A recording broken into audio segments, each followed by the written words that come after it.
কেরামান কাতিবিন রোজা হাসরের দিন আল্লাহর কাছে যদি করে অভিযোগ, আমি বলবো দুনিয়ায় ছিলাম ল্যাংটা বাবার লোক। আমি মনে মনে ভাবলাম, তুই ল্যাংটার মুড়ি দয়া যদি গান বানাইতে পারস, আমিও কওমি মাদ্রাসার পোলা, আমি বিগ হাউস কম না, আমি একটা বানাইছি। কই না থাক, পরে সমালোচনা করে।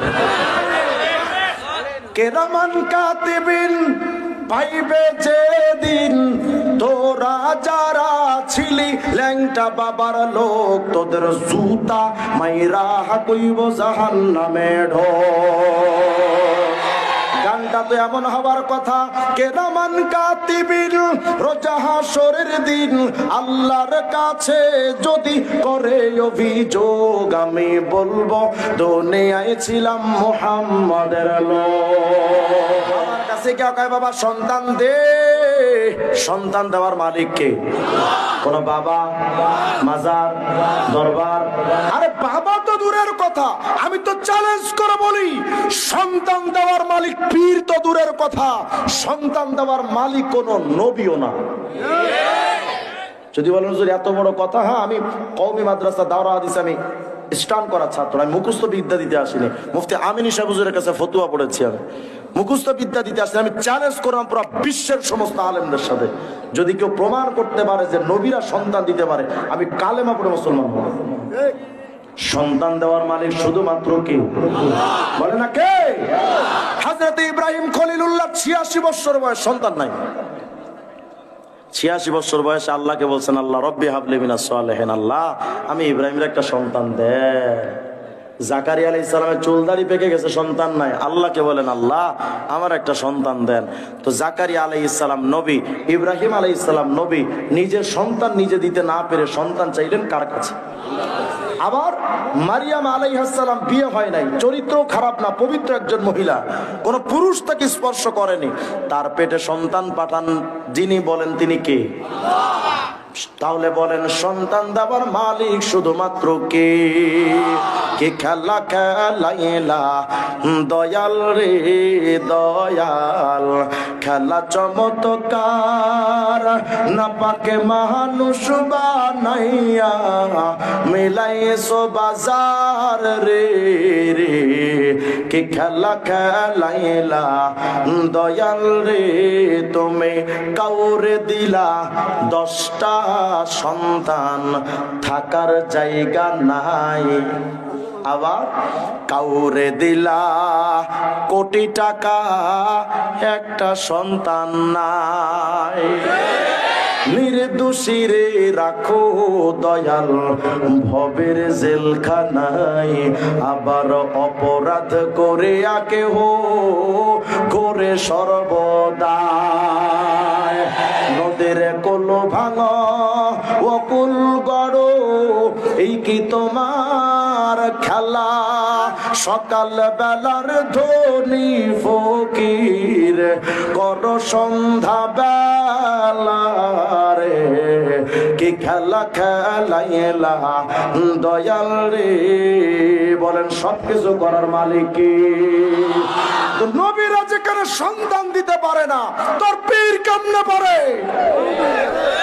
বোঝা গেল ওটা পীর না ওটা লুচ্চা? বলেন বলেন ওটা কি? এই জন্য আমি নাম দিয়েছি, যেই পীর যদি কোনোদিন কয় আমি সন্তান দিতে পারি, ওর পেছনে গোয়েন্দা লাগায় রাখবেন, দেখবেন ও আপনার স্ত্রীর ইজ্জত নষ্ট করার ধান্দায় আছে, ও আপনার ভাবির ইজ্জত নষ্ট করবে, ও আপনার প্রতিবেশীর মহিলাদের ইজ্জত নষ্ট করবে। এই জন্য আমি নাম দিয়েছি, এটা পীর না, এটা জাতীয় পাড়া। এটা কি পাড়া ছিলেন না আপনারা? ওই পাড়ার কামজা, ওই পীরের কামতা।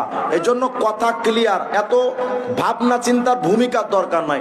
কোন পীর যদি আইসা কয় আমি সন্তান দিতে পারি, ভূমিকা ছাড়া জুতা দিয়ে পিটাবেন, কোনো কথা হবে না, ওটা পীর না, ওটা জুতা দিয়ে পিটাবেন ডাইরেক্ট। হ্যাঁ হ্যাঁ, জান্নাতের মালিক কে? আমি যদি বলি যে ভাই আমি আপনার জান্নাতে নিয়ে যাবো, আমি মিথ্যুক। আমি কি? আর বলেন আমি কি? যদি কোন পীর কয় আমার কাছে বায়াত হও জান্নাত কনফার্ম, ডাহা মিথ্যু কোটা। কারণ জান্নাতের মালিক কে? জান্নাতের মালিক আমাদের নবীও না, নবী সুপারিশের মালিক, জান্নাতের মালিক না। নবী যদি জান্নাতের মালিক হতেন সুপারিশের দরকার ছিল কি? ডাইরেক্ট ধরতেন আর জান্নাতে ঢোকাতেন, যা, সুপারিশের দরকার ছিল না। আল্লাহ প্রমাণ করেছেন নবী জান্নাতের মালিক আমি আল্লাহ। ওই জান্নাতে যদি উম্মতকে নিতে চান কিয়ামতে আমাকে সুপারিশ করা লাগবে। তাহলে বলেন জান্নাতের মালিক কি? এখন কোন বাবা যদি কয় আমি জান্নাতে নিয়ে যাবো, ওকে সত্যবাদী না মিথ্যু? আমাদের নবী নিজে তার চাচা আবু তালেবকে জান্নাতে নিতে পারবেন না। তুমি কোন ছাতার মাথা যে তুমি নিয়ে যাবা মিয়া?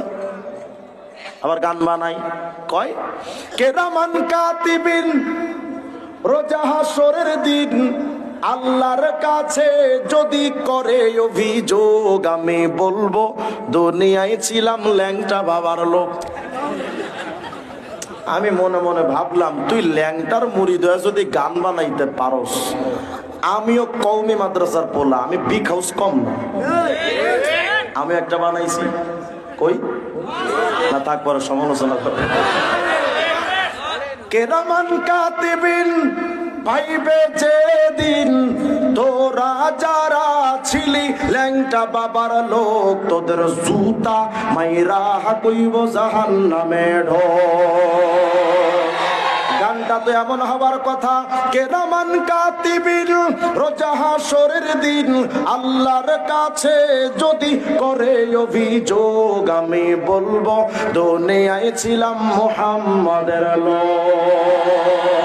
मोमेन जो फिदा नक्श काफे पाय नबी हो जेर कदम आज भी आलम का खजीना, साहिल से लगेगा कभी मेरा भी सफीना, देखेंगे कभी शौक से मक्का व मदीना, गर सुन्नत नबवी की करे पैरवी उम्मत, तूफान से निकल जाएगा फिर उसका सफीना।